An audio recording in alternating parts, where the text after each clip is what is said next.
Je suis venu jeter un feu sur la terre, et qu'ai-je à désirer s'il est déjà allumé? Mais je dois être baptisé d'un baptême, et combien je suis restreint jusqu'à ce qu'il soit accompli. Luc 12, 49, 50. À différents moments, notre Seigneur fit quelques déclarations quant au but de sa venue.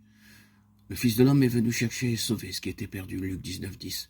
Moi, je suis venu afin qu'elles aient la vie et qu'elle l'ait en abondance, Jean 10, 10. Et ainsi de suite.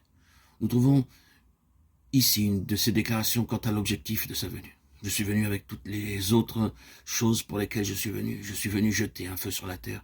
Je pense que la meilleure explication de ce qu'il voulait dire par jeter le feu sur la terre doit être trouvée dans ce qui s'est effectivement passé. Nous poursuivons jusqu'à la conséquence de sa passion, quand le feu, d'une manière très certaine, fut répandu sur la terre, et nous cherchons à voir exactement comment cela s'est produit et ce que cela signifiait. Il est tout à fait clair qu'en premier lieu, ce fut le feu d'une expansion irrésistible, irrépressible de son royaume. Le feu a un moyen comme cela, vous savez, s'il a une prise, il en faut beaucoup pour l'arrêter. Il est irrésistible et irrépressible. C'est une particularité, une caractéristique du feu quand il est répandu sur la terre. Surtout si celle-ci est comme elle le fut à cette époque-là et encore maintenant, très sèche et très inflammable. Et ainsi nous voyons que quand le feu est descendu du ciel au jour de la Pentecôte et qu'il fut répandu sur la terre à travers ceux dans les cœurs desquels il était allumé, il s'est propagé avec cette irrépressible extension. Le Seigneur Jésus dit « Je suis venu pour cela ». Je ressens toujours que ces déclarations sont de vrais défis. C'est-à-dire qu'elles nous démasquent.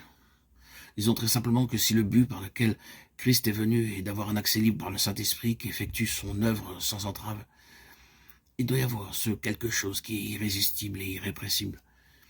Il y a quelque chose qui continue, qui s'étend, qui s'élargit. Cette chose ne peut être enfermée, ne peut être restreinte. C'est quelque chose qui est libéré sur la terre.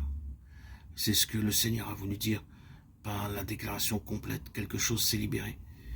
Libérez le feu, et des choses se produiront. Je me souviens qu'un homme rendit visite à M. Spurgeon lors d'une occasion en tant que représentant de la défense de la Bible, et lui demanda s'il voulait devenir vice-président d'une organisation pour la défense de la Bible. M. Spurgeon le regarda d'une manière dont il pouvait parfois regarder des personnes spécifiquement, ces personnes-là, et lui dit « Mon cher frère, un lion a-t-il besoin d'être défendu? Lâchez-le simplement et c'est amplement suffisant. » Je pense qu'il est possible de le transposer à ceci, donner au Saint-Esprit un accès et regarder ce qui se passe. Permettez la libération du Seigneur et des choses seront irrésistibles et irrépressibles. En effet, elles iront au-delà de nous-mêmes, bien au-delà. Nous ne serons pas capables d'en venir à bout. Il existe des figures variées d'expressions et de métaphores utilisées en relation avec le Saint-Esprit. On ne parle pas de lui seulement comme le feu. Il n'est pas uniquement symbolisé par le feu. Au jour de la Pentecôte, il était représenté par un vent impétueux. Vous vous retrouvez dans un vent impétueux et vous savez juste que vous ne pouvez pas le gérer. Cela vous dépasse. Il y a un mot ici qui sera employé plus tard par le Seigneur, mot auquel nous arriverons bientôt, mais il convient de le faire remarquer maintenant combien je suis restreint jusqu'à ce qu'il soit accompli.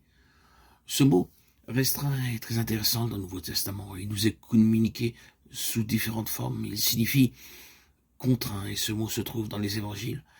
Quand la femme pressée dans la foule avec son infirmité avança sa main et toucha le Seigneur, et qu'il se retourna et dit « Qui m'a touché ?» Ses disciples lui répondirent « Maître, la foule te presse, comment peux-tu dire « Qui m'a touché ?» Se référait à Luc 8, 43, 45. Et ce mot pressé est exactement le même mot grec contraint.